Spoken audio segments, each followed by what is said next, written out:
حضرت حسن نے امیر معاویہ کے حق میں خلافت سے دستبرداری کا اعلان کیا اور خلافت کے منبر پر امیر معاویہ کو بٹھا دیا۔ حالانکہ جب حسن نے خلافت کی ذمہ داری معاویہ کو دی، اس وقت حضرت حسن کے پاس حکومت تھی، حضرت حسن کے پاس حکومت تھی،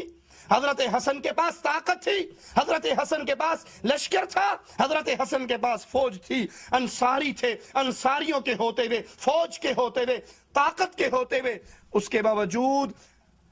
حضرت حسن جنگ جاری رکھ سکتے تھے، جنگ جاری نہیں رکھی اور اپنا ہاتھ امیر معاویہ کے ہاتھ پر دیا۔ کوفے کی جامع مسجد کے اندر حضرت امیر معاویہ کو بلایا گیا، علی کا منبر لایا گیا، منبر علی پہ امیر معاویہ کو بٹھایا گیا، حسن نیچے بیٹھے، حسین نیچے بیٹھے، اپنا ہاتھ حسن نے معاویہ کے ہاتھ میں دیا اور پھر کہا قم یا حسین، حسین تم بھی کھڑے ہو۔ جس طرح معاویہ کو حسن نے اپنا امیر مانا ہے، امام معصوم ثانی نے امیر مانا ہے، اے حسین تم بھی ان کو اپنا امیر مانو۔ حسین نے بیعت کی، حسن نے بیعت کی، فوجوں کے کمانڈر ان چیف نے بیعت کی،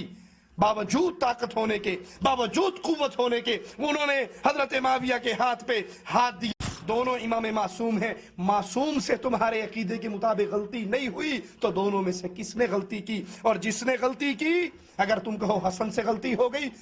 تم کہو حضرت حسن سے غلطی ہو گئی، اور میں یہ نہیں کہہ رہا، یہ ہمارے ہاتھ کے اندر کتاب ہے منتہی الاعمال، کہ امام حسن علیہ السلام نے سوال کیا ہے، بلکہ آپ نے سوال کی صورت میں اتہام باندھا ہے امام علیہ السلام پر، تہمت باندھی ہے، اور تمہارا مشن صرف یہ ہے کہ اہل بیت پہ تہمت باندھو۔ امام حسن علیہ السلام کے لیے منتہی الاعمال کا حوالہ دے کر کے آپ نے کہا کہ امام حسن نے امام حسین سے کہا قم یا حسین، اٹھو حسین، معاویہ کی بیعت کرو، معاذ اللہ استغفر اللہ، کہ معاویہ کی بیعت کرو۔ اور طاقت رکھنے کے باوجود، قوت رکھنے کے باوجود امام حسن نے کیوں صلح کی؟ یہ تمہارا سوال ہے۔ اس میں جھوٹ ہے۔ جھوٹ کیا ہے؟ پہلا جھوٹ تو یہ ہے کہ منتہی الاعمال تذکرہ امام حسن کو پڑھ جائیے، اس میں یہ نہیں ملتا کہ معاذ اللہ امام حسن نے امام حسین سے یہ کہا ہو کہ اٹھو اور بیعت کرو۔ منتہی الاعمال کا حوالہ ہی غلط، منتہی الاعمال میں یہ موجود ہی نہیں ہے۔ پتہ نہیں جھوٹ کہنا تمہارا مذہب ہے یا جھوٹ کہنا تم نے میراث میں آبا و اجداد سے پایا ہے، کہ امام حسن پہ اتہام باندھ رہے ہو کہ امام حسن نے امام حسین سے کہا کہ اٹھو اور بیعت کرو۔ یہ میرے پاس منتہی الاعمال موجود ہے، جس کا احسان المقال کی صورت میں یہ کتاب دکھائی گئی، اور یہ ہے احسان المقال، جس کا ترجمہ صفدر حسین نجفی صاحب نے کیا ہے۔ یہ احسان المقال موجود ہے، شیخ عباس قمی کے منتہی الاعمال کا ترجمہ ہے، اور اس کی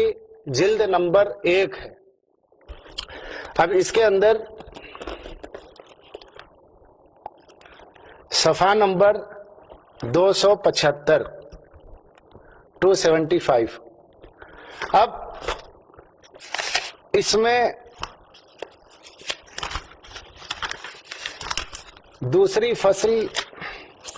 تیسری فصل امام حسن مجتبیٰ کے بعض حالات میں، یہ پورا فصل پڑھ جائیے، پھر اس کے بعد چوتھی فصل۔ تیسری فصل میں امام حسن کی صلح کا تفصیلی تذکرہ ہے، مگر کہیں بھی یہ لکھا ہوا نہیں ہے کہ جہاں پر امام حسن نے یہ کہا کہ حسین اٹھو اور معاویہ کی بیعت کرو۔ یہ جھوٹ پر مبنی گفتگو ہے، جھوٹ پہ مبنی سوال ہے، اور اللہ فرماتا ہے لعنت اللہ علی الکاذبین، جھوٹوں پہ خدا کی لعنت ہے۔ لہٰذا ہم یہی کہہ سکتے ہیں کہ اس میں جھوٹ پایا جاتا ہے، پالنے والے تو جھوٹ کہنے والے پہ لعنت فرما۔ اور یہ کہنا کہ امام حسن کے پاس قوت تھی، مددگار تھے، قوت تھی، طاقت تھی، لشکر تھا، اس کے باوجود آپ نے جو ہے معاویہ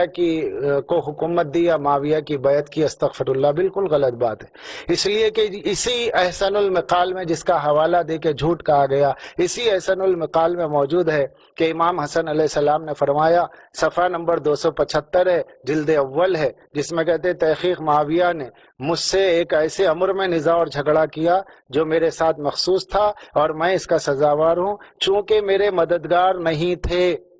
لہٰذا میں اس سے دستبردار ہو گیا۔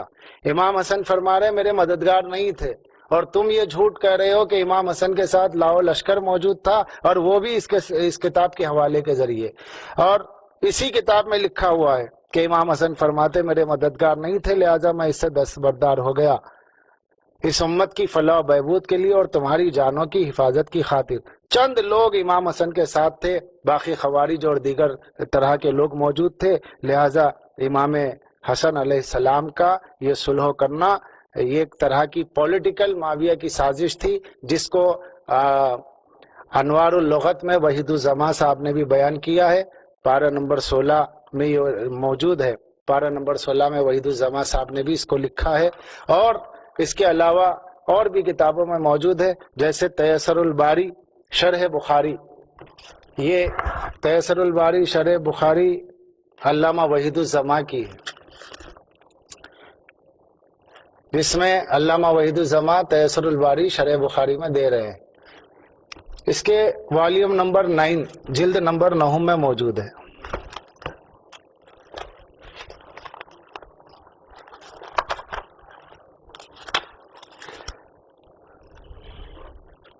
جس میں صفحہ نمبر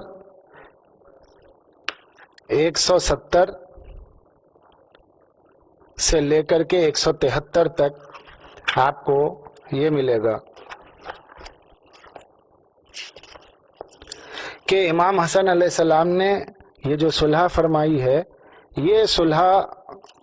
ایسی نہیں تھی کہ جس میں امام حسن علیہ السلام کے کافی مددگار تھے، اور اس کے ساتھ یہ بھی لکھا ہوا ہے کہ امام حسن علیہ السلام نے یہ جب صلح کی تو چند شرطوں پہ کی، اور معاویہ نے شرط سے بدعہدی کی۔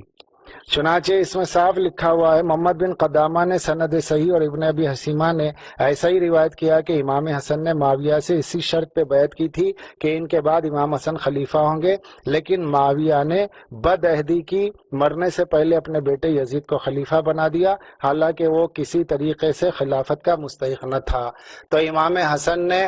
مددگار کم تھے تو چند اپنے چاہنے والوں کی جان بچانے کے لیے اس شرط پہ کمپرومائز کیا تھا، صلح کی تھی، کہ جس میں یہ کہا گیا تھا کہ خلافت تمہارے بعد امام حسن کو ملے گی اور خاندان رسالت میں لوٹ آئے گی، لیکن معاویہ نے بدعہدی کی۔ یہ آپ کے علامہ وحید الزماں جو اہل حدیث کے بڑے عالم ہیں، یہ خود کہہ رہے ہیں کہ معاویہ نے بدعہدی کی۔ اور اس کے علاوہ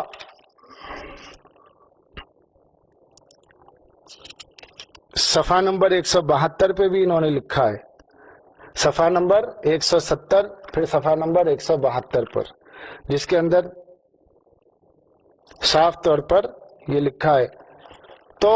عزیزان گرامی، ایک ایسی خلافت جو زور زبردستی پر قائم کی گئی ہو بقول وحید الزماں صاحب کے، جنہوں نے انوار اللغت پارہ نمبر 16 میں لکھا، تیسر الباری میں لکھا، اور ساتھ میں یہ بھی لکھا کہ پھر معاویہ نے بدعہدی کی، تو ظاہر سی بات ہے جو بدعہد ہے اس کے اوپر اللہ نے فرمایا کہ جو لوگ عہد کو توڑ ڈالتے ہیں ان پہ خدا کی لعنت ہے، الذین ینقضون عہد اللہ من بعد میثاقہ ویقطعون ما امر اللہ بہ۔ تو اللہ نے صاف طور پہ سورہ رعد میں ارشاد فرمایا کہ وہ لوگ جو عہد کر کے توڑ ڈالتے ہیں یہ وہ ہے کہ جن پہ خدا کی لعنت ہے۔ تو آپ صلح حسن سے معاویہ کی فضیلت ثابت کرنے چلے تھے، اسی صلح حسن کی شرط کو توڑنے اور پھر اس شرط پہ قائم نہ رہنے اور مددگاروں کی کمی کی وجہ سے صلح کرنے کو ہم نے ثابت کیا۔ ہماری کتاب احسن المقال سے آپ نے جھوٹا حوالہ دیا، ہم نے احسن المقال کی آئینے میں آپ کے جھوٹ چہرے کو عوام کے سامنے واضح کر دیا اور ثابت کر دیا۔ اب ناظرین فیصلہ کرے کون صحیح ہے کون غلط ہے، کس کا سوال عقل پر مبنی ہے اور کس کا جواب عقل پہ مبنی ہے۔